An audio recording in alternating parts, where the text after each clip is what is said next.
Queridos irmãos, boa noite. Sejam muito bem-vindos, especialmente muitos irmãos de outras casas, de casas irmãs, que aqui estão hoje em nossa casa. Uma casa de oração, uma casa de trabalho ao Cristo. Hoje é uma noite especialíssima. Aliás, não é uma noite. O Ceará tem vivido dias muito especiais. Dias que antecederam o dia de hoje, que foi o primeiro dia da fabricação da pomada Vovô Pedro. Nós temos o privilégio de desfrutar hoje um ambiente onde estão constelações de benfeitores e suas equipes, que aqui vieram para fazer esse trabalho maravilhoso da pomada de Vovô Pedro, que dá tanta esperança e tanta cura a milhares de pessoas. A paz é conosco nesse ambiente de muita luz. Muita coisa acontece quando antecede esse processo e coisas de muita luz também. Eu quero contar um fato para vocês que me aconteceu e que eu quero dividir com vocês. Nós vimos quinta-feira para começar o preparo da casa. Na quarta à noite, eu procurava um texto, um livro, e caiu nas minhas mãos um livro do ano 2000 que eu não li há tempos. Dalai Lama fala de Jesus. O Dalai Lama, um líder tibetano, fala de Jesus, das passagens do Evangelho de Jesus, com toda a reverência, com todo o respeito, com todo o carinho, com toda a alegria. O Dalai Lama ganhou o Prêmio Nobel da Paz, mas se diz que na realidade foi uma homenagem a uma outra grande alma, chamada Mahatma Gandhi. Gandhi foi um pacifista extraordinário, um homem que arrancou a Índia das mãos imperialistas britânicas através de uma política de paz, de não violência. Resistência civil, sim, mas não violência. E Gandhi, numa conferência internacional, perguntaram para ele aonde ele conseguia forças, qual era a sua inspiração para que ele tivesse e praticasse tanta paz. E Gandhi falou o seguinte: se todas as bibliotecas do mundo fossem arrasadas, se todos os livros do mundo fossem queimados, mas se apenas um documento sobrevivesse, nada, absolutamente nada estaria perdido. Porque esse documento é a página moral mais grandiosa e mais perfeita que a humanidade conhece. Um tratado de ética capaz de trazer a paz, a boa vontade, a felicidade aos homens. E algum desavisado, sem perceber ainda o que Gandhi dizia, perguntou: mas que documento é esse que você fala? É da sua religião? Ele disse: eu me considero hindu, muçulmano, judeu e também sou da religião do lamanismo. Que documento é esse? Ele disse: documento, eu vou dizer para vocês que documento é esse. E todas as vezes que você sentir dúvida, como fazer, como agir, como aconselhar, o que dizer, recorra a esse documento. Com certeza não vai sair perfeito, porque eu não estou decorando, mas é perfeita a intenção do meu coração ao falar para vocês desse documento, que Mahatma Gandhi fala que se tudo acabasse, apenas ele sobrevivesse, nada estaria perdido. O documento é: bem-aventurados os pobres de espírito, os humildes, porque deles é o reino dos céus. Bem-aventurados os aflitos, bem-aventurados os que choram, porque serão consolados. Bem-aventurados os mansos, porque herdarão a terra. Bem-aventurados os que têm fome e sede de justiça, porque serão saciados. Bem-aventurados os misericordiosos, porque alcançarão a misericórdia. Bem-aventurados os limpos, os puros de coração, porque estes verão a Deus. Bem-aventurados os pacificadores, porque serão chamados filhos de Deus. Bem-aventurados os perseguidos pela justiça, porque deles é o reino dos céus. Então, queridos, sempre que houver alguma dúvida, como vou agir? Como vou pensar? Como vou me relacionar com o meu irmão? Como vou me relacionar na minha comunidade? Seja profissional, seja espiritual, seja familiar. O que devo seguir? O que ouvir? Que inspiração? Que instrução posso buscar? A instrução está na mais bela página moral que nós conhecemos. E se nós refletirmos, é uma questão de boa vontade, é uma questão de reflexão, é uma questão de querer ser misericordioso, ser manso, ser pacífico, acreditar que hoje você pode chorar. A tribulação existe, mas não estamos sozinhos, nunca estivemos e nunca vamos estar. E a dor é um instrumento de transformação, de crescimento de cada um de nós. Então, queridos, reflitam sobre essa bela página, as bem-aventuranças. Vou pedir para a irmã Eneida fazer a prece inicial.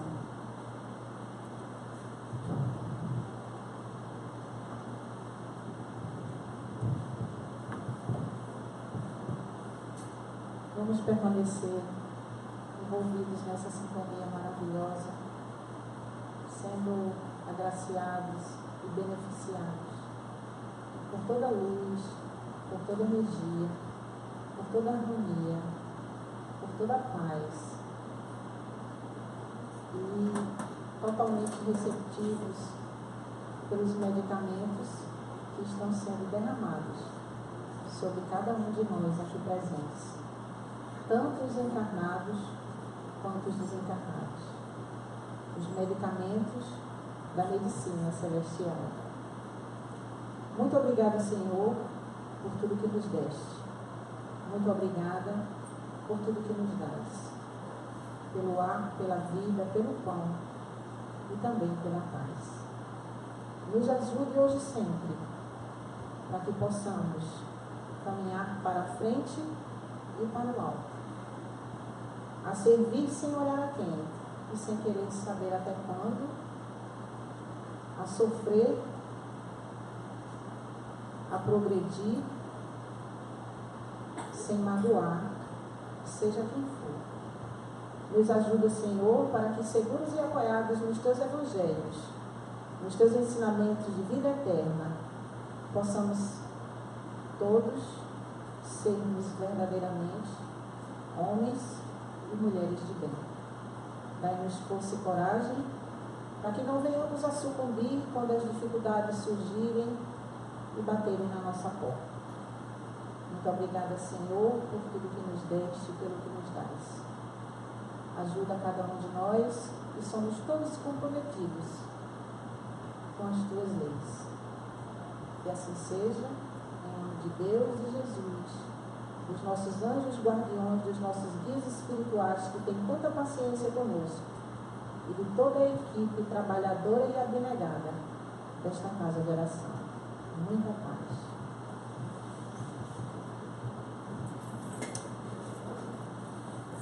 Nosso irmão Fábio Barros vai discorrer sobre o tema fé e caridade.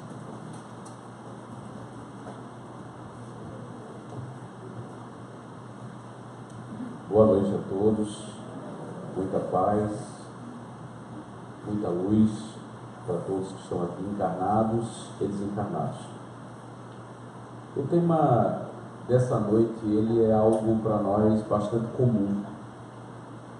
Nós que somos espíritas, e alguns de nós que está aqui pela primeira vez, ou foi convidado a estar aqui nessa casa, ou simpatiza pela doutrina espírita, ouvir falar sobre caridade, ouvir falar sobre fé, é lembrar de Paulo, o apóstolo. Paulo, quando se dirige aos Coríntios, e ele coloca que o mais importante é a caridade, quando ele diz que a fé é importante, que a esperança é importante, porque um ser sem esperança, ele se afasta da luz. Um ser sem fé, ele perde a direção, ou pode perder a direção, é o leme. Mas a caridade é o que solidifica qualquer coisa que nós tenhamos dúvida com referência aos passos que nos dirigem à luz. Quando nossa irmã inicia o exórdio falando sobre Mahatma Gandhi, ela fala de uma das passagens mais bonitas da vida dele, quando ele é questionado se é cristão, o que é que ele acha do cristianismo, o que é que ele acha de Jesus Cristo. E ele responde não só com as bem-aventuranças, como sendo o maior poema escrito na terra, porque se há um poema bem escrito, são as bem-aventuranças. Ele também coloca que conhece Jesus Cristo, mas procura os cristãos, porque o país dele estava invadido por homens que se diziam cristãos, mas que por sede de poder, por desejo de oprimir, pela ganância, pela riqueza e pelo lucro, em detrimento do ser humano, estavam ali oprimindo o seu povo. Nós vivemos muitos momentos de contradição. Nós vivemos as nossas contradições. E não é fácil viver contradições, mas é necessário viver contradições. O ser que não se coloca sob uma condição de se auto-interpretar, de se auto-reconhecer, de se auto-modificar, renovar, ele ainda não entendeu o caminho, a caminhada, o traçado da nossa existência. O Espiritismo surge para nos chamar a atenção sobre um autoconhecimento que nós temos muita dificuldade ainda de entender. Somos seres milenares, somos velhos espíritos reencarnantes, temos muito a aprender, já vivenciamos muitas histórias, mas essas histórias não foram ainda suficientes para nos colocar numa situação de bem-estar espiritual que tanto desejamos. Eu analiso que a nossa maior luta, a partir daquilo que a doutrina espírita nos oferece, não está do lado de fora, e sim do nosso lado de dentro. É as dificuldades que nós enfrentamos de se vencer. E essa dificuldade de se vencer, ela nos deixa em situações difíceis muitas vezes, porque nós não nos compreendemos como seres humanos, muito menos como espíritos.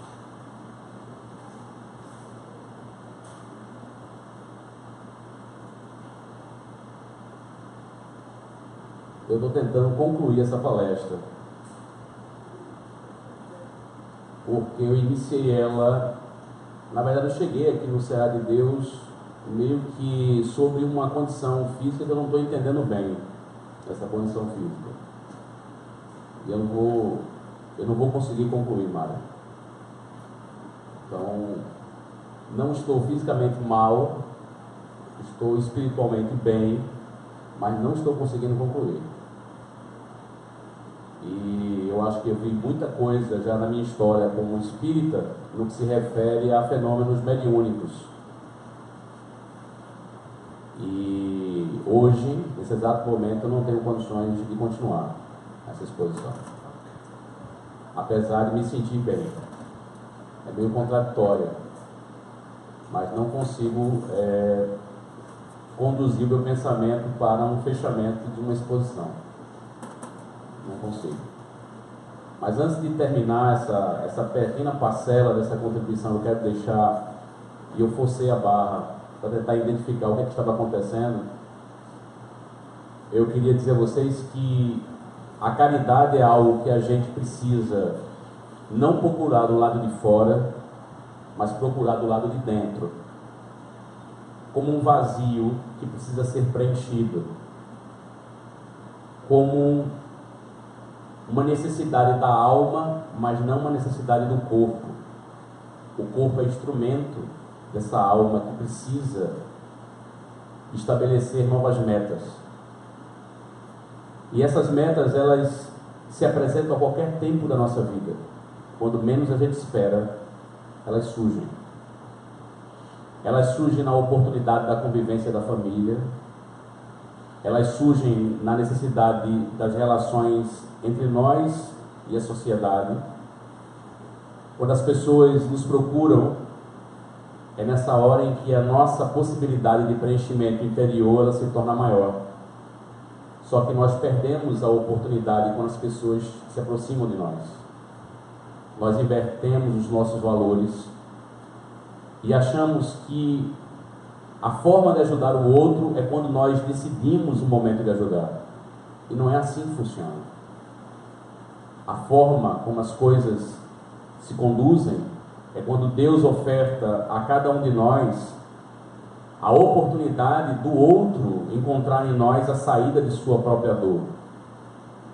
Se nós tivermos a sensibilidade de perceber que o outro sofre, está ali a oportunidade da caridade bendita, da oportunidade de dar a mão quando o outro realmente precisa, sem que o outro seja humilhado, sem que o outro seja percebido como alguém que seja frágil. Forte é aquele que ama, forte é aquele que ajuda, mas também forte é aquele que reconhece os seus limites. Deus oferece a oportunidade do trabalho todos os dias, todas as horas, todos os minutos, todos os segundos. Nós aqui não percebemos esses espaços de trabalho. Às vezes nós encontramos pessoas no caminho que nós achamos que essa pessoa nada precisa do nosso coração, do nosso amparo, da nossa luz, quando nós achamos que nós não temos a capacidade de ajudar, porque precisamos crescer, evoluir, se tornar bons para poder ajudar. A vida nos oferta oportunidades. Quando Gandhi coloca sobre as bem-aventuranças ditas por Jesus, o maior de todos entre nós, o que na verdade Jesus quis nos dizer é que quando nós nos colocamos à disposição do outro, a humildade toma conta do nosso coração, toma conta das nossas vidas, e nós não somos mais instrumentos da nossa vontade pequena, nós somos instrumentos de uma vontade superior que, todo momento, nos coloca sob a condição de instrumentos da paz. Paz essa que nós desejamos, mas não conseguimos vivenciar dentro de nós, mas é na experimentação das relações com o outro, com a dor do outro, com o sofrimento do outro, que nós compreendemos o porquê da nossa existência. Nós não estamos aqui simplesmente para atender as necessidades das nossas vontades humanas. Nós estamos aqui para entrelaçar vontades no bem. A pomada Vovô Pedro, ela é muito mais do que simplesmente um unguento. A pomada Vovô Pedro não é uma simples pomada.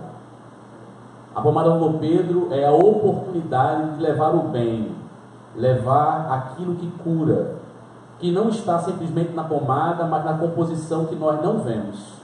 A composição daquilo que sai do coração de cada um, daqueles que se coloca à disposição da espiritualidade superior, na elaboração de algo que é material, mas que carrega uma soma espiritual incalculável de sentimentos que cura, que ilumina, que acalma, que ampara, que cicatriza.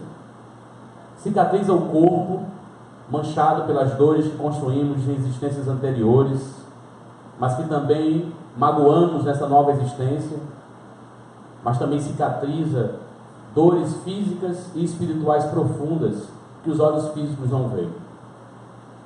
Se nós compreendermos o sentimento que consta na confecção dessa pomada, vamos entender o que está por trás daquilo que Deus pede de cada um de nós. Deus não exige das pessoas, Ele pede. Ele pede a participação, a compreensão, a integração, a solidariedade.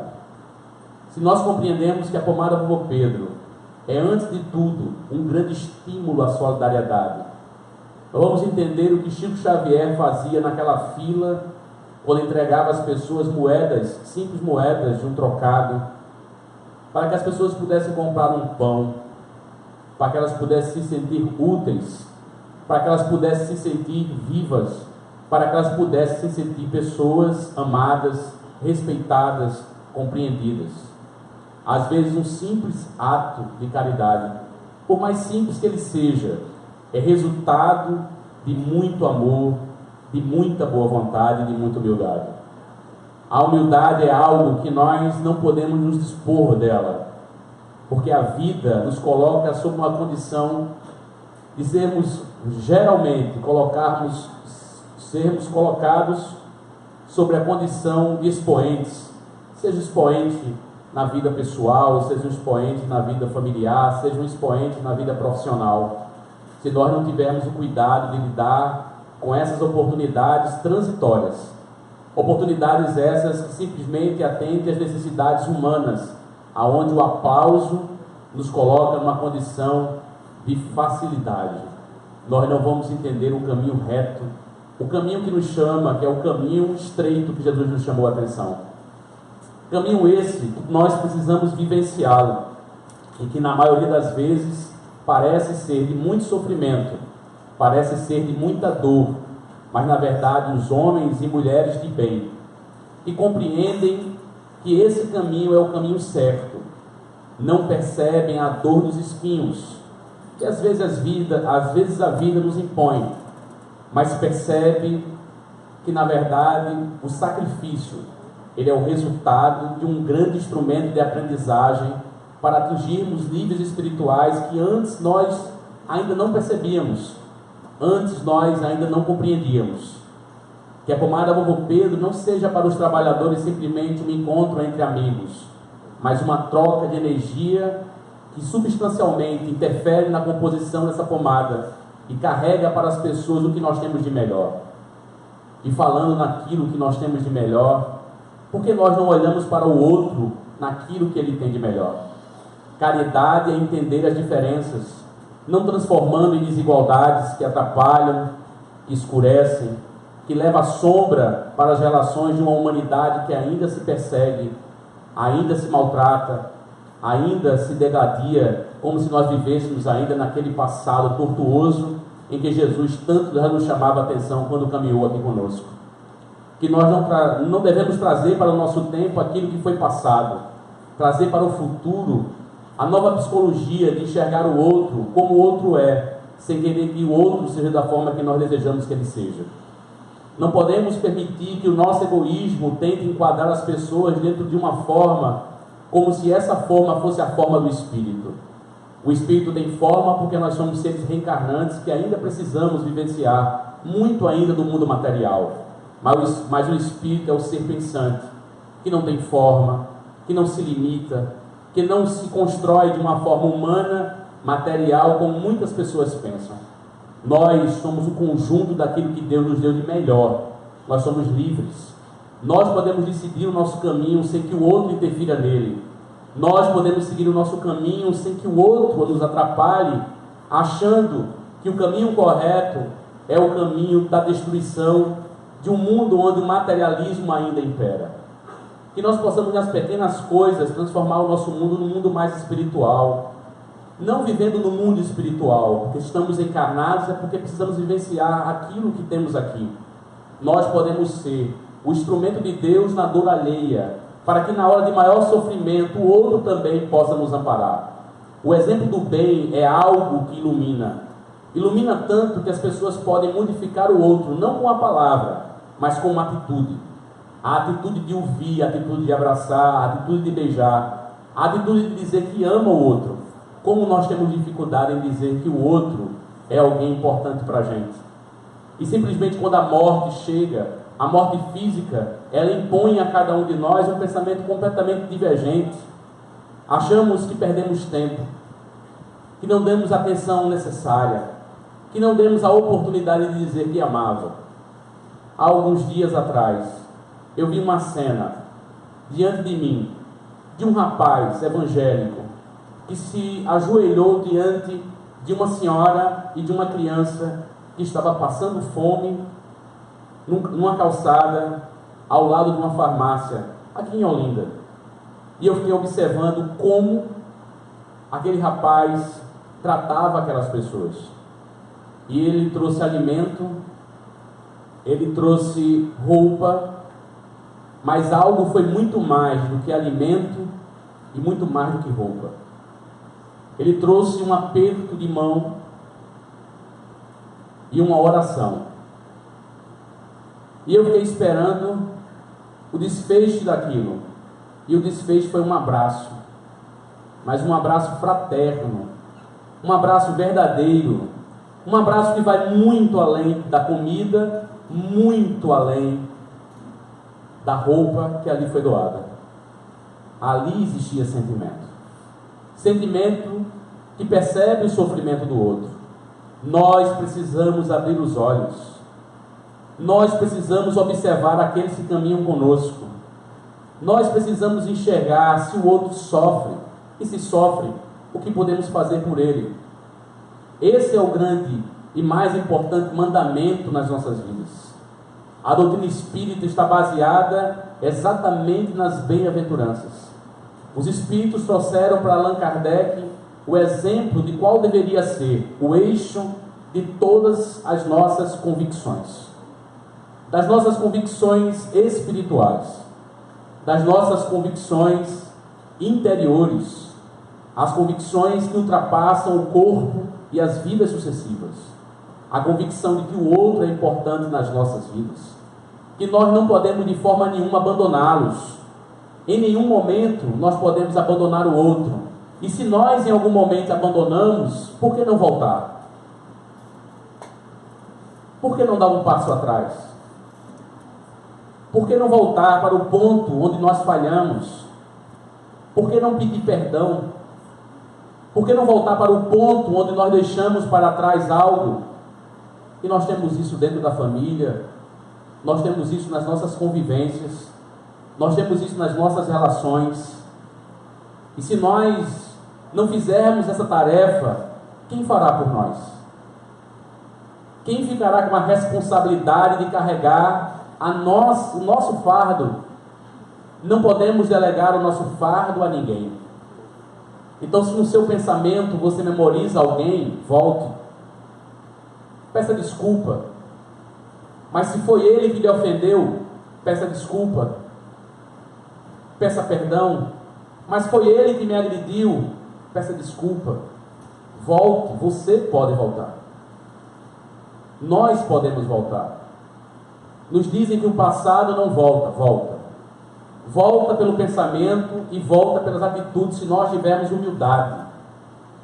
Porque só os humildes terão a felicidade que todos nós desejamos, só os humildes terão a paz que todos nós desejamos. Está dito por Jesus. E humildade é ter coragem de dizer que errou. Humildade é ter coragem de dizer que a vida pode ser reconstruída, que os laços podem ser de novo atrelados, nós podemos fazer isso. Nós podemos viver isso. E que cada um de nós, nas nossas oportunidades reencarnatórias, nas nossas vivências espirituais, não esqueçamos de que nós somos o instrumento de Deus. O instrumento de Deus não está em alguém que vai vir e vai resolver os nossos problemas. O instrumento de Deus está dentro de cada um de nós. Nós somos esse instrumento. Portanto, a doutrina espírita, ela é a grande ferramenta desta encarnação para cada um de nós.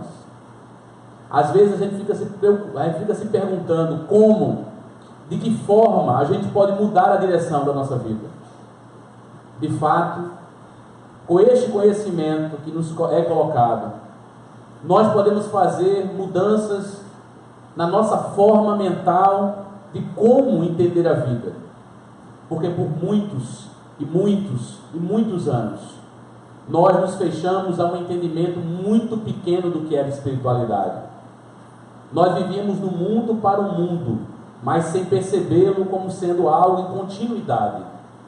Essa visão de continuidade, de que a vida não acaba, de que a morte não existe, que todos nós somos seres que temos o mesmo destino, mas também temos o mesmo Criador, faz-nos perceber a necessidade de enxergar o outro.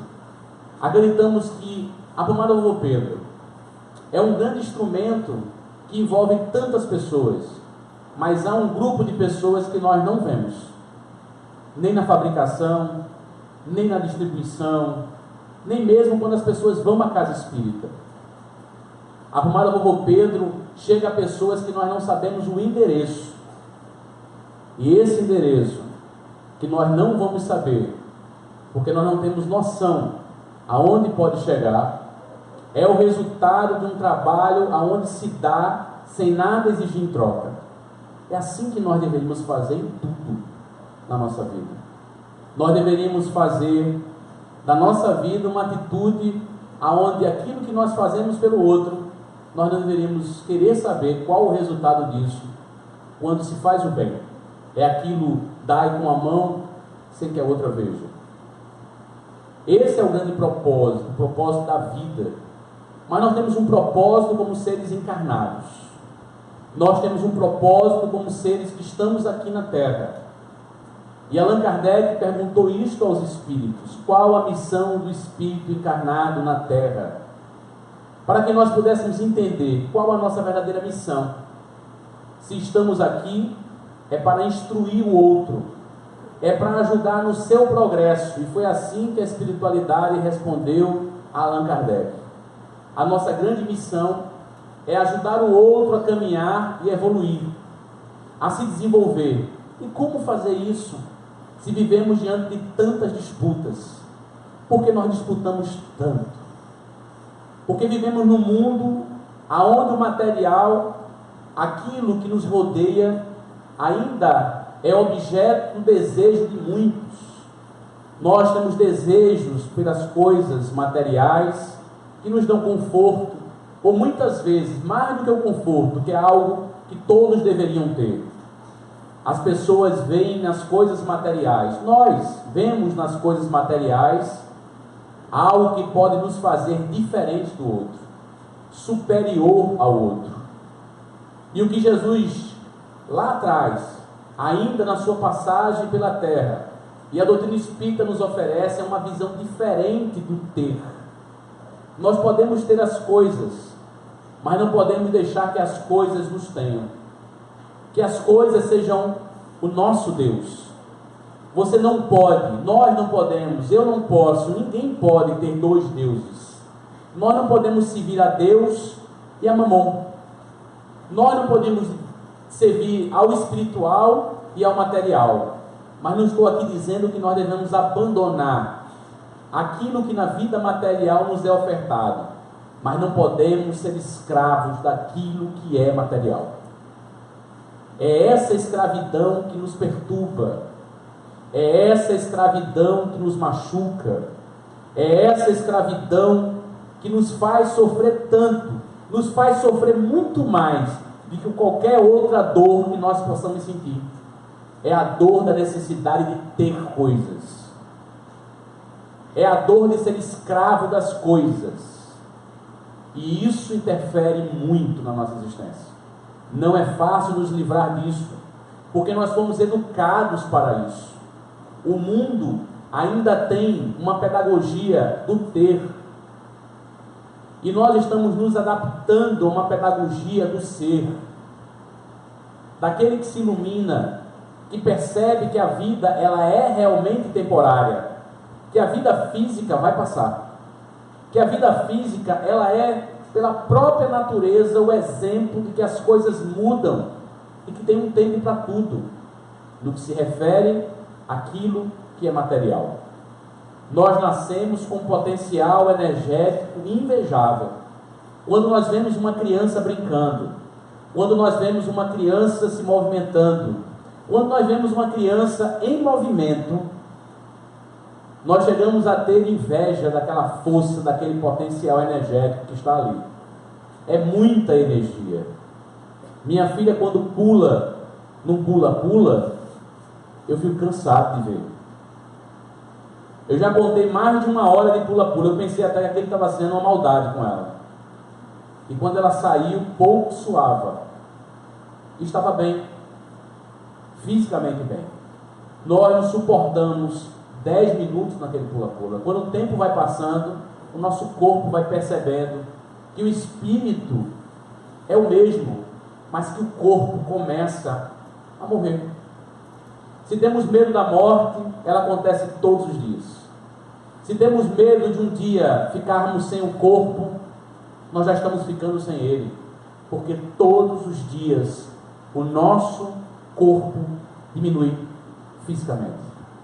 Todos os dias nós morremos um pouquinho. Todos os dias nosso corpo fica fraco. Mesmo quando nós não percebemos, nós estamos perdendo essa energia, porque ela faz parte de uma estrutura que é temporal. E por que dá tanto valor a algo que é temporal? Devemos proteger o corpo? Sim. Devemos cuidar do corpo? Também. É caridade cuidar daquilo que conduz o nosso espírito, que é o que nós somos. O corpo é uma veste, o corpo é um veículo, precisa ser respeitado. Nós também não respeitamos, não temos caridade com o nosso corpo, não valorizamos ele ao mesmo tempo que nós fazemos dele, muitas vezes, a nossa igreja. Mas o corpo precisa ser cuidado simplesmente porque é o nosso veículo. Ele não pode ser amado como sendo o fim, mas ele é o meio de uma experiência importante, que é passar pela terra como ser encarnado. Ser que tem como vida física a grande oportunidade de se relacionar. Se nós temos uma grande missão, se nós temos uma grande lição, essa lição é viver e conviver uns com os outros. Só em conviver nós já estamos agindo com caridade. Agora, essa caridade pode ser maior ou menor, dependendo do nosso entendimento. Mas cuidar do nosso parente, do nosso filho, da nossa mãe, do nosso pai, cuidar daqueles que caminham conosco, os nossos amigos, cuidar daqueles que convivem conosco, mesmo aqueles que nós não conhecemos, já é um ato de caridade. Conviver não é fácil. Conviver é viver com diferenças. E viver com diferenças, tratar com diferenças, é compreender o potencial do outro, mas também aceitar as suas limitações. Conviver com o potencial do outro também não é fácil, porque às vezes o outro tem muito mais potencial na nossa visão do que ele realmente possa ter. Às vezes as pessoas têm inveja do outro pelo bem que o outro pratica, e o bem que o outro pratica não deveria ser instrumento da inveja. Deveria ser simplesmente a percepção daquilo que é bom e precisa ser vivenciado. Mas os grandes elementos do bem sofreram perseguição. Por isso, que nas bem-aventuranças, Jesus é muito claro quando diz que bem-aventurados aqueles que sofrem perseguição, aqueles que são perseguidos em seu nome. Então não achem que em fazer o bem, nós não tenhamos também que enfrentar a não aceitação da diferença do bem que o outro pode praticar. Mas também, nós não aceitamos as diferenças quando enxergamos no outro alguém que pratica algo que nós já não mais praticamos. Mas quanto mais evoluído nós sejamos, mais caridade teremos com a falha alheia. Precisamos entender a falha do outro para que nós também tenhamos o direito, para que nós tenhamos do outro o respeito diante das nossas próprias falhas. É uma ladainha, como eu digo, é algo que se repete em diversas palestras, é algo que se repete em diversos livros, é algo que se repete na fala de grandes espíritos que passaram pela Terra, dando exemplo, como Gandhi, como Martin Luther King, como o próprio Chico Xavier, Irmã Dulce, Madre Teresa de Calcutá, todos do nosso tempo recente, e de tantos outros que se colocaram à disposição do bem e sofreram, mas sofreram felizes. Mais uma contradição: sofreram felizes. Nós não podemos nos maldizer diante do bem feito. Deixemos de dizer, mas eu fiz tanto bem, por que recebi isso de volta? Quantas vezes nós fizemos de coração e o outro não entende, às vezes dentro do espaço da nossa própria família. Quantas pessoas já não me disseram, eu sou perseguido dentro da minha própria família. Nós às vezes nos sentimos perseguidos, mas nunca, jamais deveríamos dizer que o bem que nós fizemos foi em vão. Não existe nenhuma atitude do bem que tenha sido em vão. Toda atitude que nós fazemos, toda ação que nós fazemos, que ali está envolvido o bem, não está perdido. Não foi em vão. Mesmo que os nossos olhos físicos não vejam. Se nós pudéssemos ver com os olhos espirituais, nós veríamos algo muito além, mas muito além. E essa falta de percepção exige de nós fé. Por isso que a fé está no debate dessa noite. A fé é algo que a razão, às vezes, não consegue explicar. A fé é algo que a razão não consegue delimitar.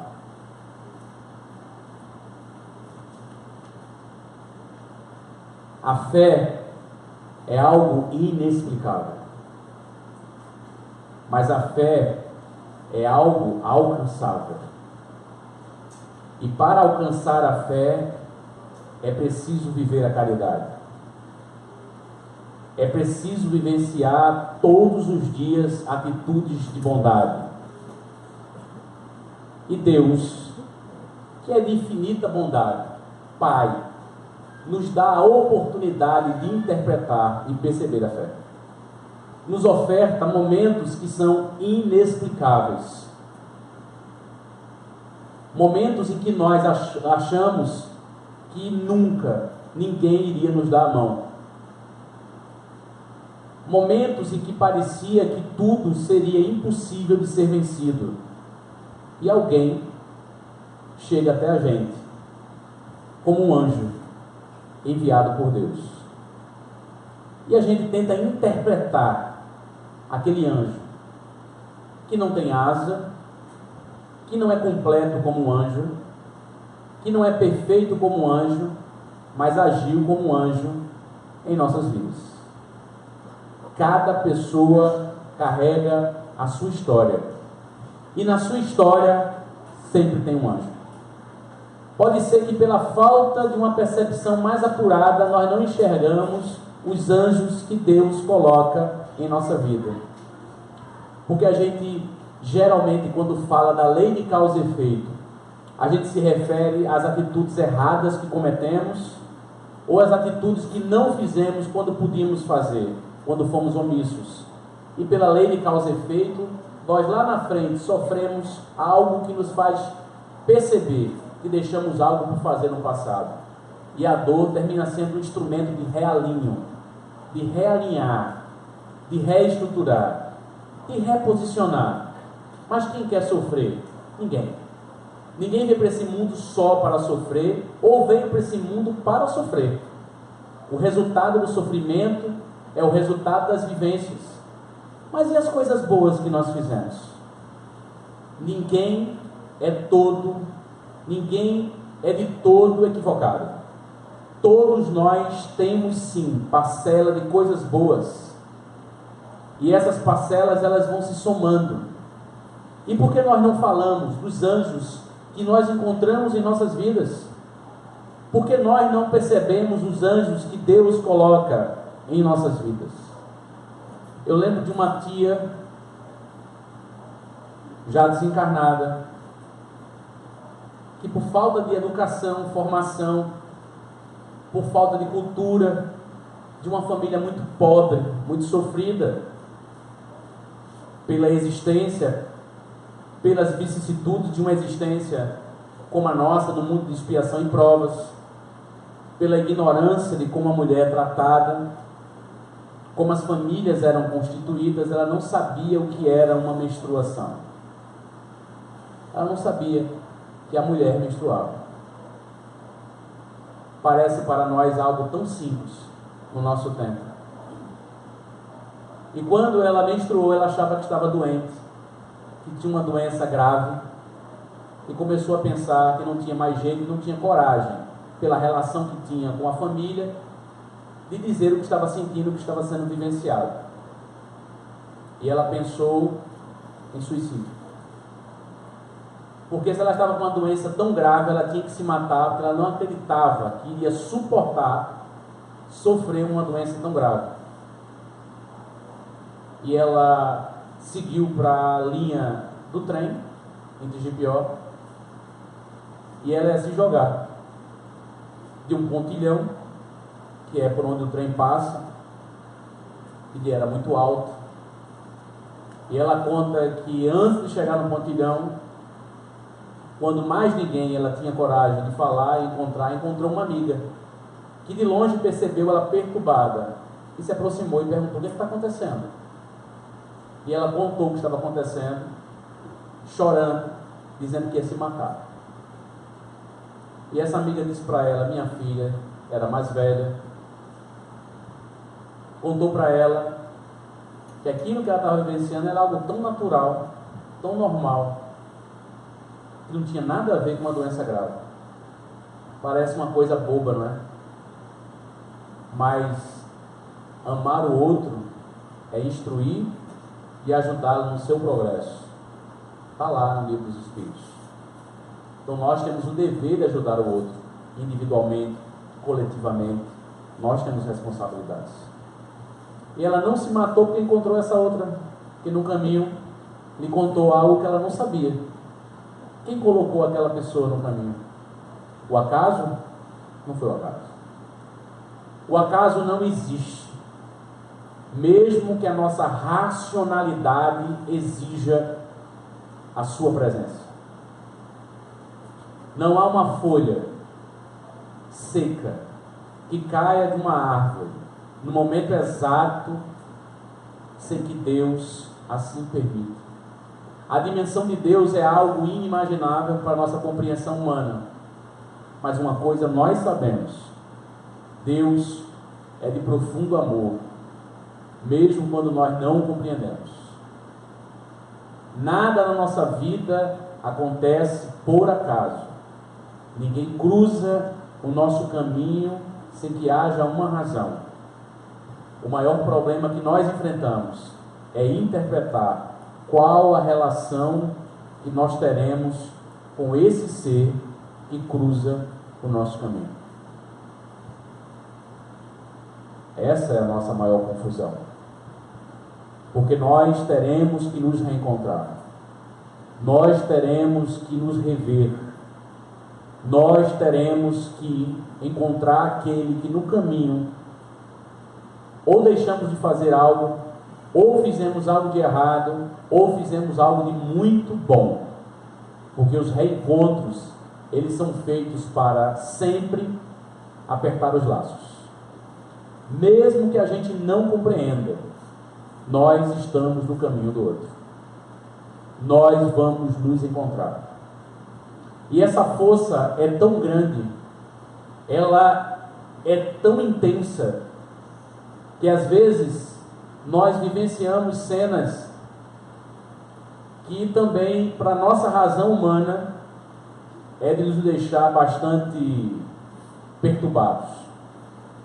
Às vezes a gente pensa numa pessoa que não vimos há muito tempo, e de repente, naquele mesmo dia, nós encontramos aquela pessoa. Que força é essa que nos atrai? Que força é essa que nos une? Que força é essa que cria uma teia tão forte que não há um único ser na face da terra que não esteja integrado a esta teia? Nós somos uma família de mais de 7 bilhões de seres humanos. E temos do outro lado, no mundo espiritual, em torno de 6 vezes essa quantidade, em torno da terra, vivenciando relações com a terra. E quando eu falo com a terra, é com a nossa vida, com a nossa sociedade, com a nossa existência. Nós somos seres universais, mas temos um vínculo a essa casa planetária. Então não existe uma atitude nossa que não esteja vinculada individualmente àquela relação construída e que não tenha uma relação com essa conectividade coletiva. Nós temos responsabilidades. Então cada atitude de caridade, por menor que ela seja, ela é uma atitude que se soma. E isso é muito importante. Cada atitude de caridade, por mais simples que ela seja, é uma atitude que se soma. Significa que na sua atitude mais escondida, onde ninguém percebeu, mas você praticou o bem, ali se soma uma atitude no conjunto dessa coletividade espiritual.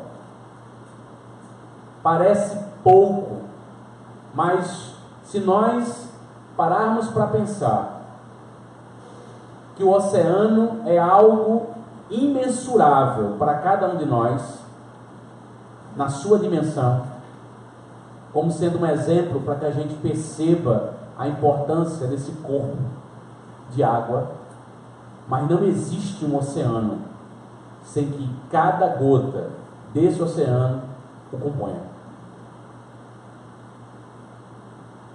Mesmo que pareça ser algo impossível de ser atingido, cada grande ser na Terra que trouxe a caridade como sendo a única forma de atingirmos a paz, vivenciou na sua experiência o que a maioria das pessoas que estavam em torno dele não conseguiram perceber. Gandhi conseguiu acessar esse mar de certeza. Gandhi conseguiu acessar esse oceano de certeza. Chico conseguiu acessar esse oceano de certezas.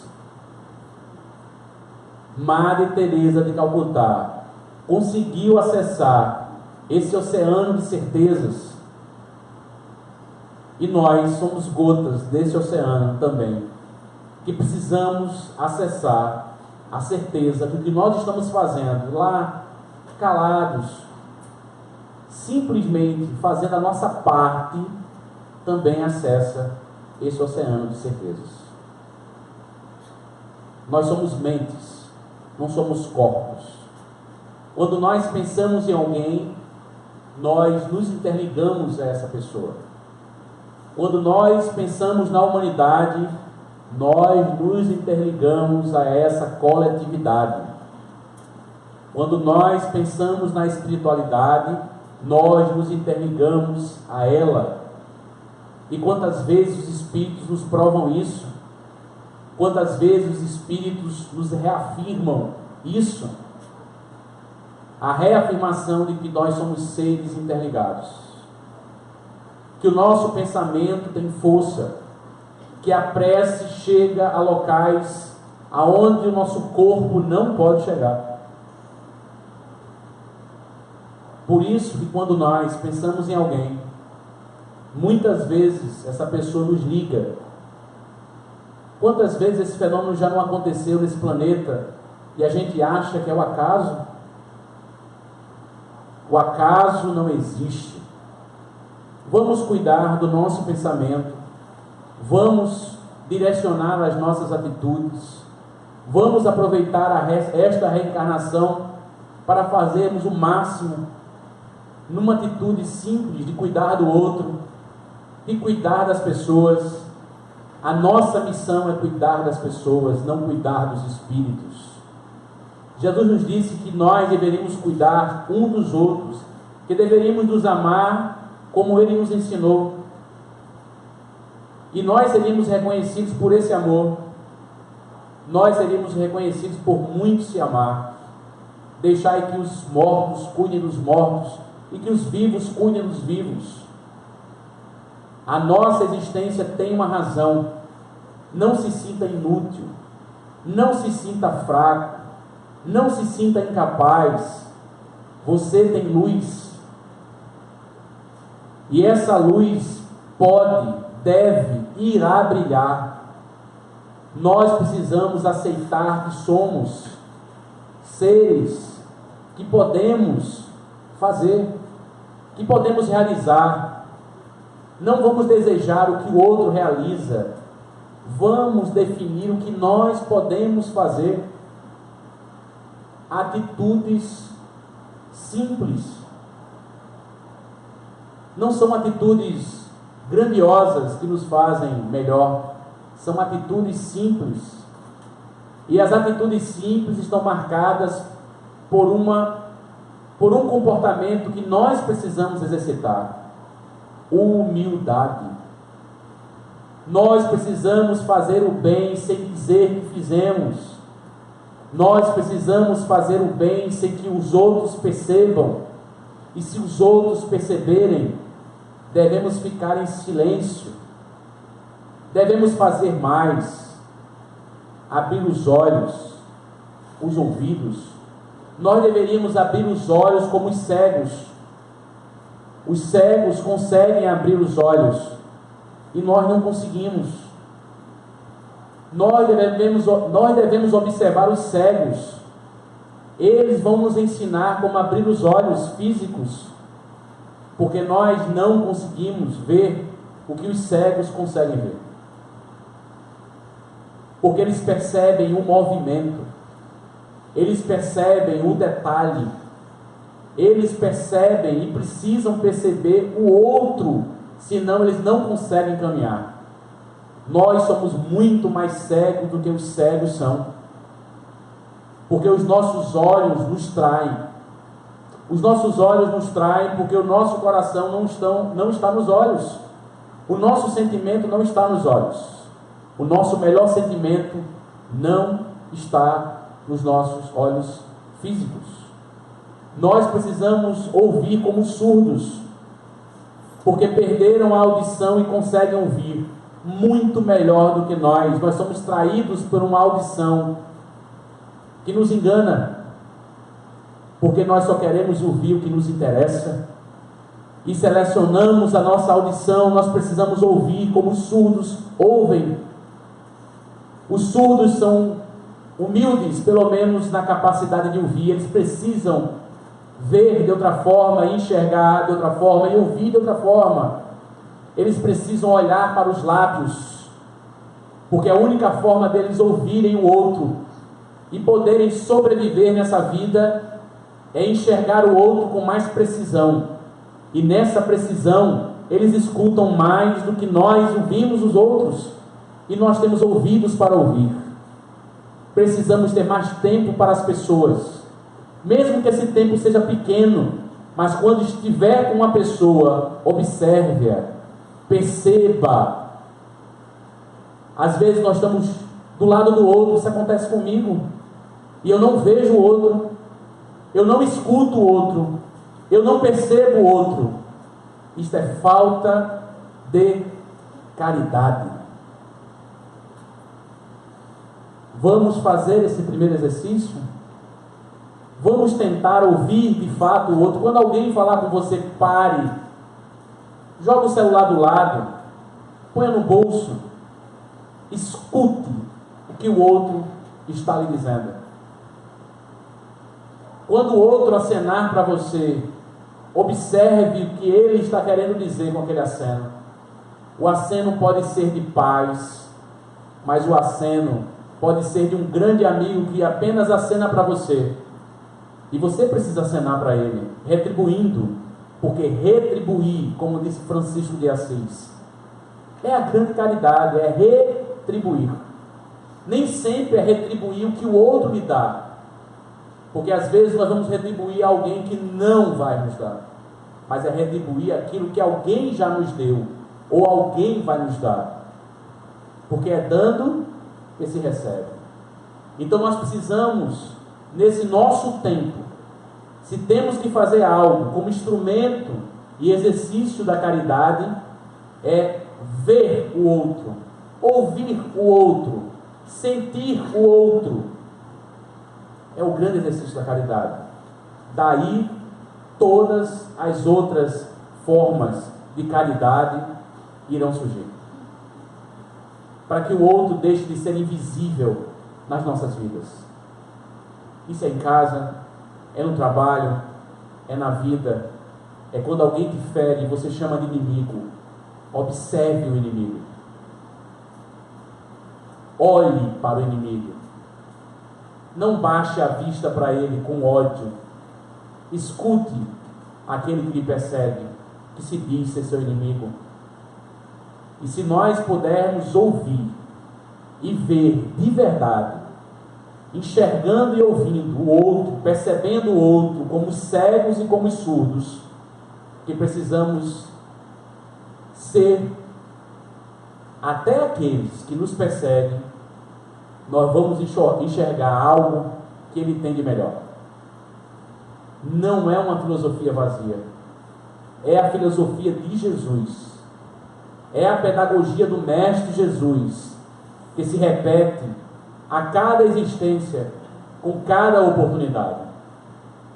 Mas aquelas pessoas que nós amamos, aquelas pessoas que nós gostamos, se nós passarmos a ver e a de verdade ouvi-las, percebê-las, nós vamos encontrar naquele tão próximo algo que nós até então ainda não percebemos.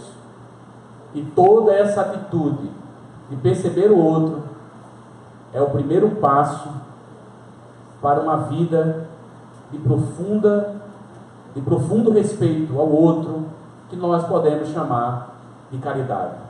E quando isso acontecer, sem que você perceba e só o outro perceba, é porque deixou de ser algo necessário, o exercício, para ser algo que se transformou, uma atitude, uma ação, algo que é seu, e de você ninguém mais poderá tirar. Muita paz, muita luz, e muito obrigado à espiritualidade pela noite de hoje. Muito obrigado.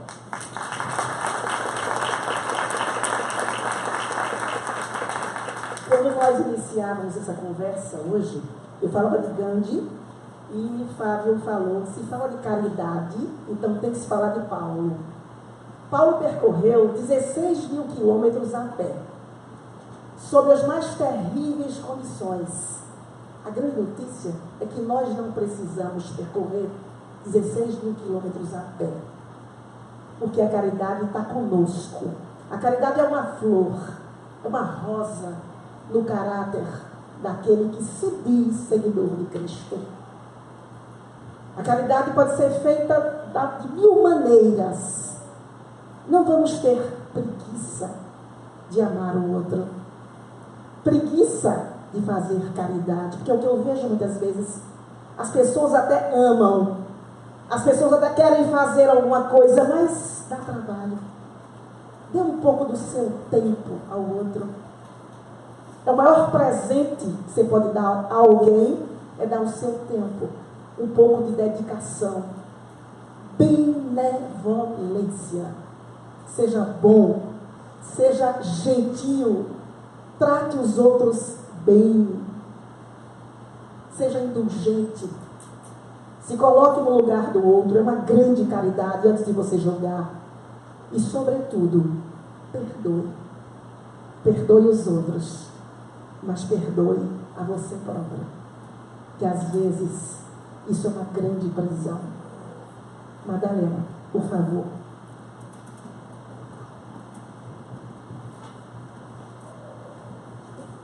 Oremos. Este é um momento de agradecermos por tudo que aconteceu nesta noite. Neste momento, entendemos que Deus nunca nos abandona. Obrigada, Senhor, por estes momentos. Obrigada pela luz do conhecimento que buscamos clarear os nossos caminhos. Obrigada pelas oportunidades que nos dás a todos os instantes e que nos faz compreender que a vida não se faz de uma só pessoa. A vida se faz de uma corrente de amigos e de irmãos que nós somos. Vamos juntos resgatarmos os conhecimentos que Jesus colocou em nossas mãos, ao nosso alcance. Obrigada, Senhor, porque estamos aqui. Obrigada porque compreendemos. Obrigada pelas oportunidades que a vida está nos dando. E assim, agradecemos por esses momentos, agradecemos a pomada do Pedro, que nos fez reencontrar e encontrar amigos. Obrigada a Deus por existirmos. E em teu nome, Pai, em nome de Jesus, e em nome dos benfeitores espirituais que nos assistiram e nos assistem sempre, que devolvemos a palavra à nossa irmã que dirigiu a reunião na noite de hoje, para que ela possa concluir os trabalhos da noite. Muita paz. Em nome de Deus, em nome de Jesus, em nome de Maria de Nazaré, de Francisco de Assis, patrono dessa casa, estão encerrados os trabalhos. Sigamos todos na mais perfeita paz.